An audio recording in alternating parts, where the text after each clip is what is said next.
طبعا الآن لو أريد أن أدخل واقعا مع الأعزة لبيان الروايات الإسرائيلية في هذا الكتاب، والروايات الموضوعة في هذا الكتاب، والروايات التي ما أنزل الله بها من سلطان في هذا الكتاب، كن على ثقة لا تصدقون أنتم.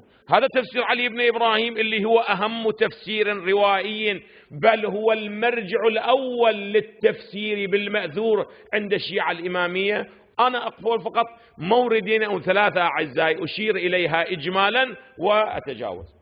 المورد الأول أعزائي، تعالوا معنا إلى تفسير القمي الجزء الثاني صفحة 150 أعزائي، الجزء الثاني صفحة 150 في ذيل الآية في سورة الأحزاب، في ذيل الآيات الأولى ما جعل أدعياءكم أبناءكم، الآية 4 أو 5 من سورة الأحزاب.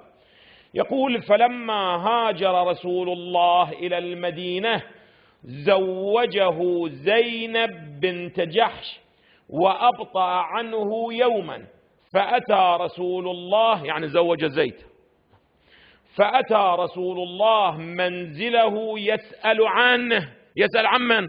هذا زيد اللي كان هو قد تربى في حجر رسول الله. فإذا زينب زوج من؟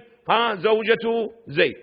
فإذا زينب جالسة وسط حجرتها تسحق طيبا، فنظر إليها وكانت جميلة حسنة. هذا رسول الله مولانا، مرة قاعدة في بيتها مولانا ينظر إليها وإذا يراها ماذا؟ جميلة حسن.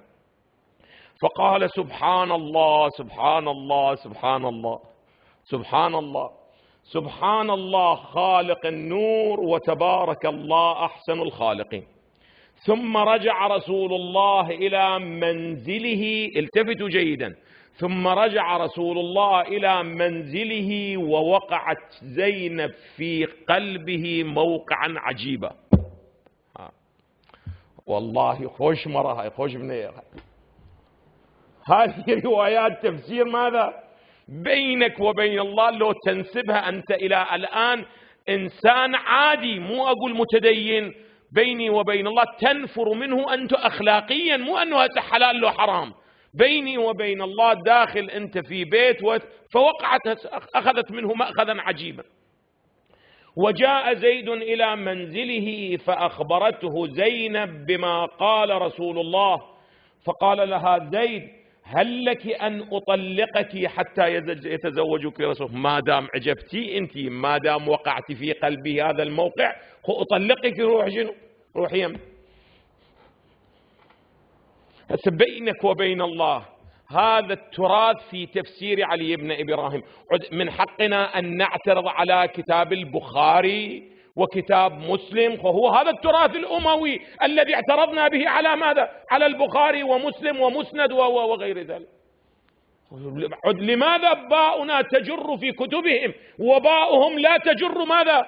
في كتبنا، وأنتم أعلامكم المعاصرين يقولون من حيث السند ماذا؟ كل الروايات صحيحة. وهذه كتبكم، هذه كتبنا.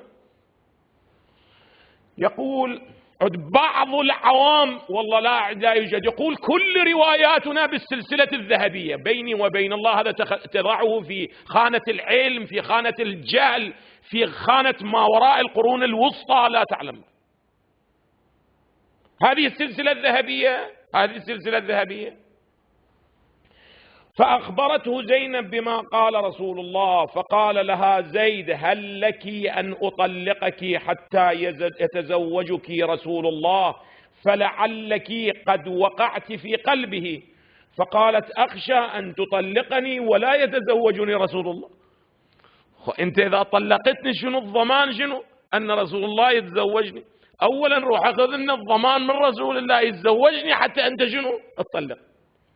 فجاء زيد إلى رسول الله فقال: بأبي أنت وأمي يا رسول الله، أخبرتني زينب بكذا وكذا، فهل لك أن أطلقها حتى تتزوجها؟ فقال رسول الله: لا، اذهب فاتق الله وأمسك عليك زوجك. هسه الآن أنا ما عندي وقت، وإلا لأخرجت لكم هذه النصوص وهذه المضامين من بني أمية، لأنه كل هم بني أمية كان إسقاط شخصية ماذا؟ شخصية رسول الله بأي ثمن، بأي ثمن، من خلال ماذا؟ من خلال أحاديث رسول الله. هذا مورد أعزائي. المورد الثاني أعزائي وارد في الجزء الأول من التفسير صفحة 344 في ذيل قوله تعالى: ولقد همت به وهم بها لولا أن رأى برهان ربه. قال أبو عبد الله، الروايات معمن عن الإمام الصادق، والرواية أصلا ما بها السند يحتاج كثير أبدا مولانا، لأن السند عن أبي جعفر عن إلى آخره. قال أبو عبد الله الصادق يقول: لما همت به وهم بها قامت إلى صنم في بيتها فألقت عليه الملاءة لها، وضعت عليه حتى الصنم لا يراها وهي تفعل المنكر. فقال لها يوسف: ما تعملين؟ قالت: ألقي على هذا الصنم ثوبا لا يراني فإني أستحي منه. فقال يوسف: عجيب، فأنت تستحين من صنم ولا أستحي أنا من ربي. إذا تبين أنه المعلم ليوسف نبي من أنبياء الله، صديق من الصديقين. المعلم ماله منه كانت مولانا؟ ولولا عملها كان وقع أيضا شنو؟ ولا أستحي أنا من ربي. فوثب فلان وعدت من خلفه وأدركهما العزيز على هذه الحال. هاي من رواية مالت من مولانا، هذه من الرواية الواردة فيما يتعلق بيوسف. طبعا عشرات الروايات، عشرات، ولكنه بحثي ليس الآن في الروايات. المورد الثالث أعزائي ما ورد في الجزء الثاني في الصفحة 119 أعزائي، في ذيل الآية: إنك لا تهدي من أحببت، في سورة القصص. قال: نزلت في أبي طالب، فإن رسول الله كان يقول: يا عم قل لا إله إلا الله بالجهر نفعك بها يوم القيامة. فيقول: يا ابن أخي أنا أعلم بنفسي. فلما مات شهد العباس بن عبد المطلب عند رسول الله أنه تكلم بها. إذن رسول الله يشهد أنه أسلم عمه أو لم يسلم؟ لا أبدا. فقال رسول الله: أما أنا فلم أسمعها منه وأرجو أن تنفعه يوم القيامة. فقط أعزائي حتى تعرفوا مضمون هذه الرواية بشكل كامل ودقيق، واردة في تفسير الطبري عن أبي هريرة مولا. هذه الرواية موجودة في تفسير الطبري أعزائي في ذيل نفس الآية، في ذيل نفس الآية، المجلد اللي هي تحقيق عبد المحسن التركي أعزائي، في ذيلها الآية 56 من سورة القصص، عن أبي هريرة قال: قال رسول الله لعمه عند الموت: قل لا إله إلا الله أشهد لك بها يوم القيامة. فقال: لولا أن تعيرني قريش لأقررت عينك.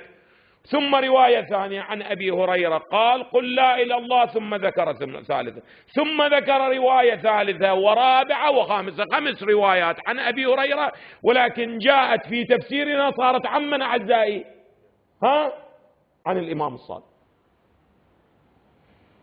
وهكذا أعزائي، وهكذا والقائمة تطول. أرجو الله هذه السلسلة اللي إن شاء الله اللي مختصره أعطيناكم إياه إسلام القرآن وإسلام الحديث، إحنا إن شاء الله عندنا لعله سلسلة يعني دورة كبيرة في 3 مجلدات، لعله سوف نستعرض كل الروايات الموضوعة والإسرائيلية في تراث أهل البيت، كلها سأستعرض.